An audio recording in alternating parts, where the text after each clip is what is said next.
সংশ্লিষ্ট সকলের জন্য একটি আনন্দের দিন। আমি বক্তব্য শুরুতে পরম শ্রদ্ধা ভরে স্মরণ করছি 1971 সালের বীর সেনাদের, আত্মত্যাগী মা বোনদের, জুলাই গণ অভ্যুত্থানের শহীদদের। জুলাই বিপ্লবের মাধ্যমে সৃষ্ট বর্তমান সরকার পাট ও পাটশিল্প এবং তাঁতশিল্পের অতীত ঐতিহ্য ও সমৃদ্ধি ফিরিয়ে আনার জন্য নিরলসভাবে কাজ করে যাচ্ছে। পাট বাংলাদেশের ইতিহাস, ঐতিহ্যের অবিচ্ছেদ্য অংশ। বাংলাদেশ উন্নয়নের ক্রমবিবর্তনে পাট অনবদ্য ভূমিকা পালন করছে, এখনও সেই ধারা অব্যাহত আছে।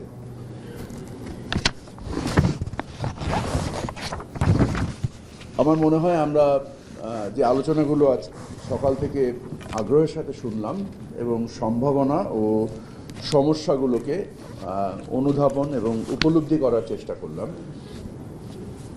আমরা যদি মোটা দাগে পুরো পাট যে ইকোসিস্টেম যেটা আছে, এখানে আমাদের যে উৎপাদন, আমাদের যে শিল্পের রূপান্তর, এটাকে যে শিল্প পণ্যের রূপান্তর, এবং অ্যাট দ্য সেম টাইম আমাদের কারুপণ্য বা আমাদের যে আর্টিজান প্রোডাক্ট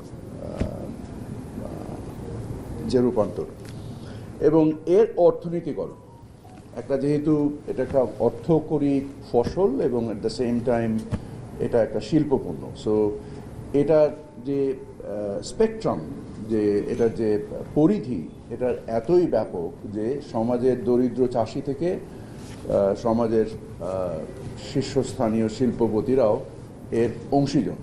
সো এর স্পেকট্রামটা ব্যাপক, এবং আমরা এটাকে কিভাবে কাজে লাগাতে পারি সমাজ সম্পদের সুষম বন্টনের উদ্দেশ্যে, সকল কৃষিপণ্যের ক্ষেত্রে এই সম্ভাবনাটা বিরাজ করে। কিন্তু আমরা আমাদের নীতি এবং আমাদের উদ্যোগ সমন্বয় করে আমরা কিভাবে এটাকে কাজে লাগাতে পারি, এটাই হচ্ছে মূল বিষয়।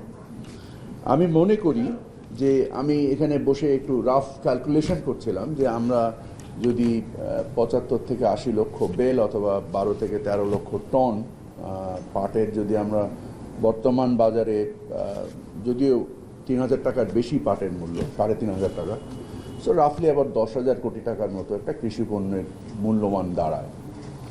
এটাকে যদি আমি শিল্প পণ্যে দেখি, যে আমাদের রপ্তানি দুঃখজনকভাবে প্রবৃদ্ধি করছে না, আমাদের রপ্তানির একটা ঋণাত্মক প্রবৃদ্ধি হচ্ছে, যেটা অবশ্যই কাঙ্ক্ষিত না। এবং সেই ক্ষেত্রে সমস্যাটা কোথায়, এই আজকের আলোচনায় সেটা খুব ব্যাপকভাবে উঠে আসেনি।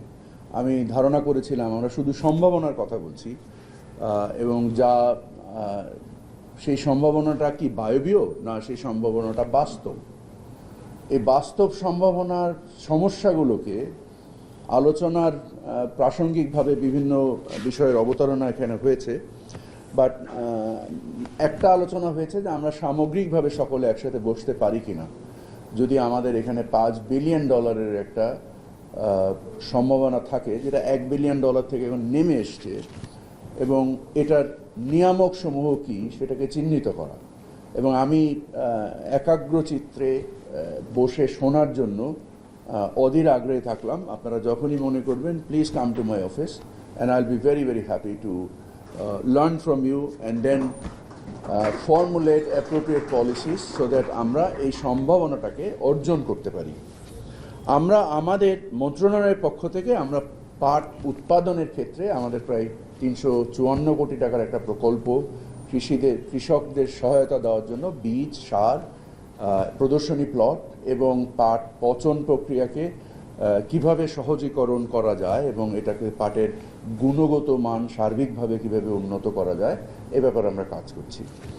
এবং এছাড়া শিল্প সহায়তা আকারে বিভিন্ন রকমের যে প্রণোদনা কার্যক্রম করা হয়, এই প্রণোদনা কার্যক্রমকে সহজীকরণ করা এবং নীতি সহায়তা দেওয়ার ক্ষেত্রে মন্ত্রণালয় কাজ করে যাচ্ছে। বিশেষত জেপিডিসির মাধ্যমে আমরা যে প্রায় 1000 জনের অধিক যে উদ্যোক্তা তৈরি হয়েছে, এই উদ্যোক্তাদেরকে সহায়তা দেওয়ার জন্য আমরা কাজ করছি। এবং আমাদের ডিজি মহোদয়, আমরা এখানে একটা বিক্রয় কেন্দ্র করেছি এবং এখানে পণ্যের সমাহার যথেষ্টভাবে করার চেষ্টা করা হয়েছে। এবং আমি ওনাকে অনুরোধ করেছি যে আমাদের উদ্যোক্তাদের মানে প্রেডিক্টেবিলিটি যেটাকে বলে ইংরেজিতে, সেটাকে নিশ্চিত করার জন্য আমরা 3 মাস যাবৎ একটা মূল্য স্থির করব, যেটা ওই স্থিরকৃত মূল্যে আমরা এটা বিক্রি করব। এবং এই ক্ষেত্রে আমরা যারা বিভিন্ন পাট শিল্পপণ্য তৈরি করেন, স্পেশালি ফ্যাব্রিক এবং আদার ভ্যালু অ্যাডেড ইয়ার্ন যারা তৈরি করেন, তাদের কাছ থেকে আমরা সহায়তা চেয়েছি। দুঃখজনকভাবে আমরা যদি 1000 এই উদ্যোক্তাদেরকে দেখি, আমিও বসে যাচ্ছি একটা সিম্পল ক্যালকুলেশন করছিলাম যে যদি মানে যেটাতে আমাদের হায়েস্ট ভ্যালু রিয়েলাইজেশন হয়, এই হায়েস্ট ভ্যালু রিয়েলাইজেশন এবং এখানে আমাদের যে মানে কর্মযজ্ঞের যে সৃষ্টি হয় সেটাও হায়েস্ট, বিকজ একেবারে লাস্ট এন্ড প্রোডাক্ট আর্টিকেলে কনভার্ট হয় একটা পণ্য, এবং সেটা কারুপণ্য আকারে যেহেতু হয়, অতএব এর একটা আর্টিজান ভ্যালু আছে, এবং এই আর্টিজান ভ্যালুর জন্য এটা মূল্যমানও বৃদ্ধি পায় এবং এখানে শ্রমের ব্যবহারও সর্বাধিক হয়ে থাকে।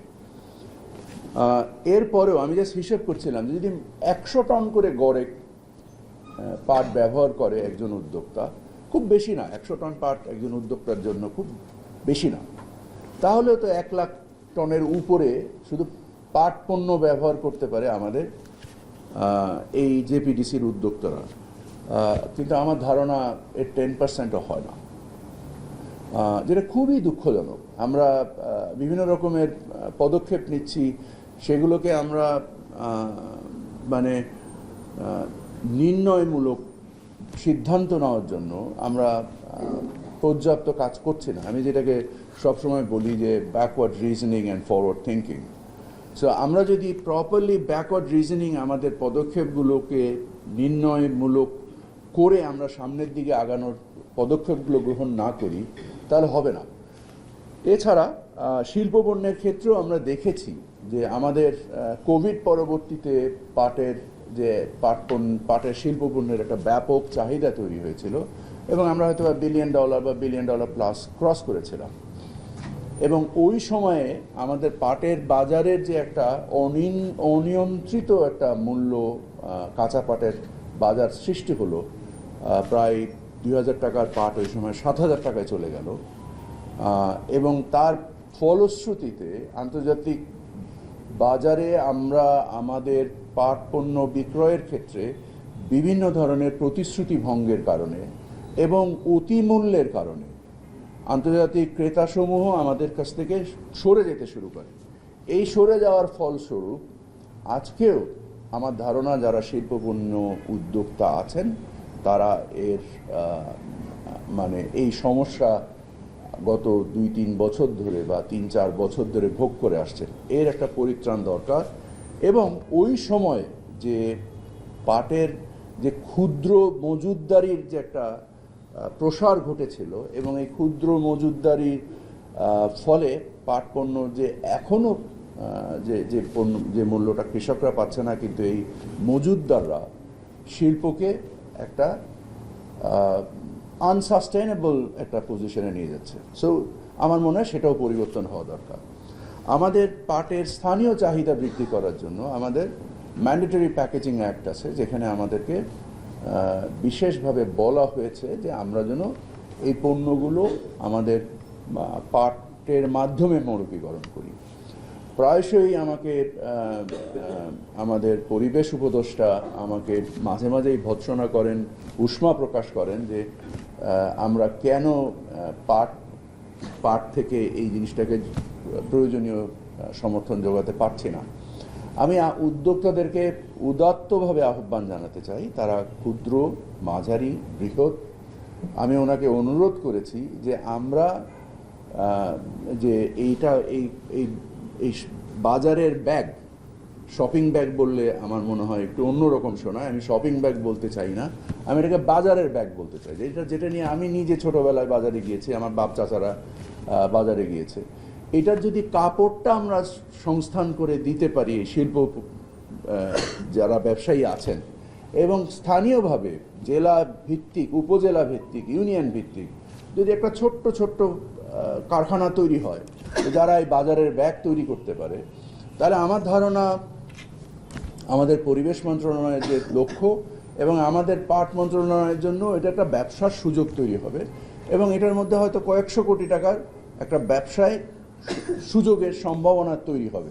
তো আমি আপনাদের সকলকে আহ্বান জানাচ্ছি যে আপনারা এই সুযোগকে কাজে লাগান এবং পরিবেশ মন্ত্রণালয় এবং পাট ও বস্ত্র মন্ত্রণালয়কে একত্রিত করে এটাকে উপযোগী করার জন্য যত ধরনের নীতি সহায়তা প্রয়োজন আছে আমি আপনাদেরকে একেবারে নিশ্চয়তা দিচ্ছি যে আমরা এটার জন্য প্রয়োজনীয় কার্যক্রম গ্রহণ করব।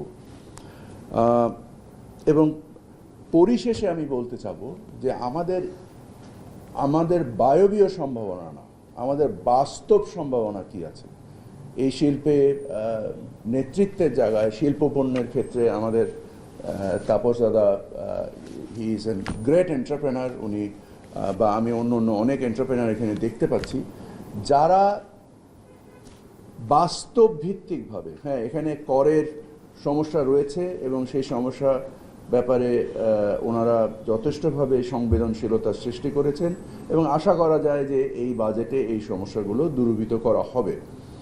But at the same time আমরা জেনুইনলি মনে করি যে আমাদেরকে এই $5 বিলিয়ন না হোক, $2 বিলিয়ন যেতে গেলে কি করতে হবে বলেন, কোথায় বিনিয়োগ করতে হবে? আমি প্রতিশ্রুতি দিচ্ছি যে আমরা এটা করব, বাট আমাদেরকে নিশ্চিত সুনির্দিষ্ট পদক্ষেপ নিয়ে আসেন। বায়বীয় পদক্ষেপে আমি কাজ করতে পারি না, I am sorry, because I think there are lot of priorities, মানে অনেক ধরনের আমাদের প্রায়োরিটিস রয়েছে এবং ওই প্রায়োরিটিসের মধ্যে যেগুলো মানে আমি বলি মানে লো হ্যাঙ্গিং ফ্রুটস, মানে যে ফলটা পাড়তে গেলে আমাকে গাছে উঠতে হয় না, যে ফলটা আমি গাছের নিচে দাঁড়িয়েই গাছ থেকে পেড়ে খেয়ে ফেলতে পারি, আমাকে ওই ধরনের ফল দেন। আমি আপনাদেরকে নিশ্চয়তা দিচ্ছি যে এটাকে উপযোগী করার জন্য যা প্রয়োজনীয় আমি সবই করব। সকলকে আমি মেলার সাফল্য কামনা করছি এবং অ্যাট দ্য সেম টাইম আমাদের বস্ত্র আমাদের যে রমজান এবং ঈদকে সামনে রেখে যে একসাথে আমরা একটা প্রোগ্রামকে সমন্বিত করতে পেরেছি, এই জন্য আমি বস্ত্র যে চেয়ারম্যান সাহেব আছেন এবং ডিজি সাহেব আছেন আমি ওনাদেরকে ধন্যবাদ জানাচ্ছি এবং আমি উভয়ের সাফল্য কামনা করছি এবং আমি আজকের মেলার শুভ উদ্বোধন ঘোষণা করছি। আসসালামু আলাইকুম।